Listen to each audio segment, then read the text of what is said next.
பாகிஸ்தான் நாட்டின் 16 யூடியூப் சேனல்களுக்கு இந்திய அரசு அதிரடியாக தடை விதித்து உத்தரவு பிறப்பித்துள்ளது.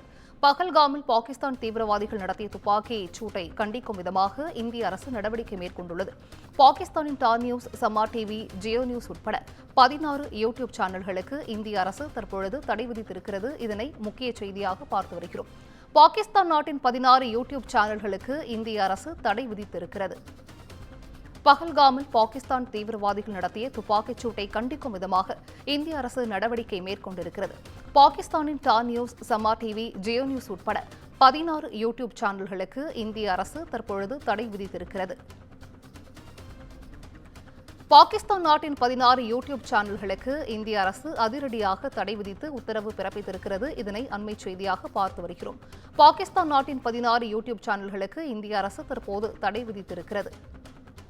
பகல்காமில் பாகிஸ்தான் தீவிரவாதிகள் நடத்திய துப்பாக்கிச் சூட்டை கண்டிக்கும் விதமாக இந்திய அரசு இந்த நடவடிக்கை மேற்கொண்டிருக்கிறது. பாகிஸ்தானின் டான் நியூஸ், சமா டிவி, ஜியோ நியூஸ் உட்பட 16 யூடியூப் சேனல்களுக்கு இந்திய அரசு தற்பொழுது தடை விதித்திருக்கிறது.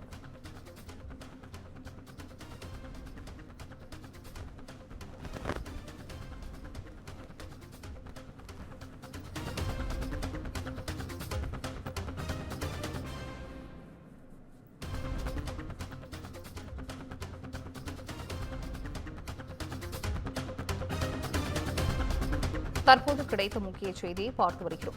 பாகிஸ்தான் நாட்டின் 16 யூடியூப் சேனல்களுக்கு இந்திய அரசு தற்பொழுது தடை விதித்து உத்தரவிட்டிருக்கிறது. பகல்காமில் பாகிஸ்தான் தீவிரவாதிகள் நடத்திய துப்பாக்கிச் சூட்டை கண்டிக்கும் விதமாக இந்திய அரசு இந்த நடவடிக்கையை மேற்கொண்டிருக்கிறது. கூடுதல் விவரங்களை செய்தியாளர் காவ்யா வழங்கிட கேட்கலாம். காவ்யா, வணக்கம். இது குறித்தான முழு விவரங்கள். வணக்கம் சிந்துஜா. பஹல்காம் தாக்குதல் சம்பவம் எதிரொலியாக தற்போது பாகிஸ்தானை சேர்ந்த 16 யூடியூப் சேனல்களுக்கு தற்போது மத்திய அரசு அந்த அனுமதியை ரத்து செய்து அந்த யூடியூப் சேனல்கள் முடக்கப்பட்டுள்ளதாக தற்போது தகவல் என்பது வெளியாகி இருக்கிறது. ஜம்மு காஷ்மீரின் பஹல்காம் பகுதியில் உள்ள பைசரான் பள்ளத்தாக்கின் சுற்றுலா தலத்தில் கடந்த செவ்வாய்க்கிழமை, அதாவது ஏப்ரல் 22ஆம் தேதி பயங்கரவாதிகள் நடத்திய தாக்குதலில் 26 சுற்றுலா பயணிகள் கொல்லப்பட்டனர். மேலும் 3 தமிழர்கள் உட்பட 17 பேர் காயங்களுடன் மருத்துவமனையில் அனுமதிக்கப்பட்டனர். நாடு முழுவதும் இந்த சம்பவம் அதிர்வலையை ஏற்படுத்தியிருந்த நிலையில் பிரதமர் மோடி உட்பட தொடர்ந்து அமெரிக்க அதிபர் டிரம்ப் உள்ளிட்ட பல்வேறு உலக தலைவர்கள் தங்களது கண்டனத்தை அறிவித்திருந்தனர். தொடர்ந்து இந்த தாக்குதலுக்கு லஷ்கர் இ தொய்பா என்ற பாகிஸ்தானை தளமாக கொண்டு இயக்கக்கூடிய லஷ்கர் இ தொய்பா என்ற பயங்கரவாத அமைப்பு பொறுப்பேற்றதை தொடர்ந்து பாகிஸ்தானுக்கு பல்வேறு கட்டுப்பாடுகளை இந்தியா விதித்தது. அதன் ஒரு பகுதியாக சிந்து நதிநீர் ஒப்பந்தத்தை ரத்து செய்ததோடு பாகிஸ்தானியர்கள் உடனடியாக 2 நாட்களுக்குள் வெளியேற வேண்டும் எனவும் இந்தியா உத்தரவிட்டது. அதன்படி பாகிஸ்தானியர்கள் இந்தியாவிலிருந்து நாடு கடத்தப்பட்டு வருகின்றனர். குறிப்பாக மாணவர்களும் மாணவர்களும் இங்கிருந்து அனுப்பப்பட்டு வருவது குறிப்பிடத்தக்கது.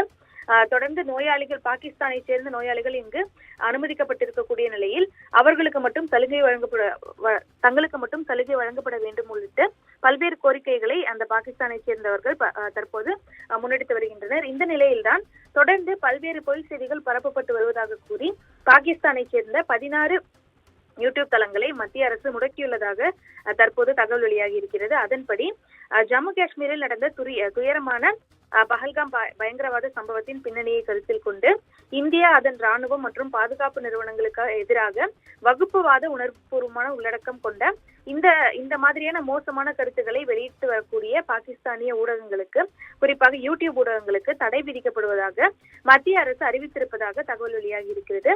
அதன்படி பாகிஸ்தானை சேர்ந்த டான் நியூஸ், இர்ஷாத் பாத்தி, சமா டிவி உள்ளிட்ட 16 யூடியூப் சேனல்கள் முடக்கப்பட்டிருக்கின்றனர். குறிப்பாக அதிகபட்சமாக 18.1 மில்லியன் சப்ஸ்கிரைபர்ஸ்களை கொண்டுள்ள ஜியோ நியூஸும் முடக்கப்பட்டிருப்பது குறிப்பிடத்தக்கது. சமா ஸ்போர்ட்ஸ், ஜிஎன்என், உசார் கிரிக்கெட், உமர் சீனா எக்ஸ்க்ளூசிவ், அஸ்மா ஷைராசி, முனீப் ஃபரூக், சுனு நியூஸ் மற்றும் ரசீனாமா உள்ளிட்ட பல்வேறு யூடியூப் தளங்களானது தற்போது முடக்கப்பட்டிருக்கிறது. இதன் பின்னணியில் பஹல்காம் தாக்குதல் எதிரொலி நடவடிக்கையாகவே இது பார்க்கப்படுவதாக கூறப்படுகிறது. தொடர்ந்து இன்னும் மேலும் பல்வேறு தளங்கள் முடக்கப்படலாம் எனவும் தகவல் என்பது வெளியாகி இருக்கிறது குறிப்பிடத்தக்கது. விவரங்களை வழங்கியமைக்கு நன்றி காவ்யா.